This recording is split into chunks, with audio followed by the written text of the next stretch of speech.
Praise the Lord. இது உங்க தின திருச்சுடர். Faith in the unknown. தெரியாத பாதையில் நம்பிக்கையோடு நடப்பது. ரூத் 1:16. ஜனங்கள் என் ஜனமும் தேவன் என் தேவனும் என்பேன். No spotlight, no stage, just one young widow, Ruth. அவள் தன் சொந்த ஊரை, தாயாரை, பழக்கப்பட்ட வாழ்க்கையை விட்டு அவள் வேறொரு தேசத்துக்கு சென்றாள். ஏன்? just one reason, நம்பிக்கை. தேவன் என் தேவன். அந்த ஒரு லைன்லயே அவளோட விசுவாசம் தெரிஞ்சது. அவளிடம் இருந்த பெரிய விஷயங்களை தேவன் எதிர்பார்க்கவில்லை.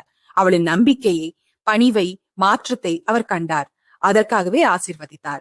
அவளது வாழ்க்கையில ஒரு புதிய வரலாறு எழுதி வைக்கப்பட்டது. ரூத் தேவனாலே அபிஷேகப்பட்ட ராஜா தாவீதின் வம்சத்துக்கே முன்னோடி. You may not have clarity today, but like Ruth, take that one step of faith.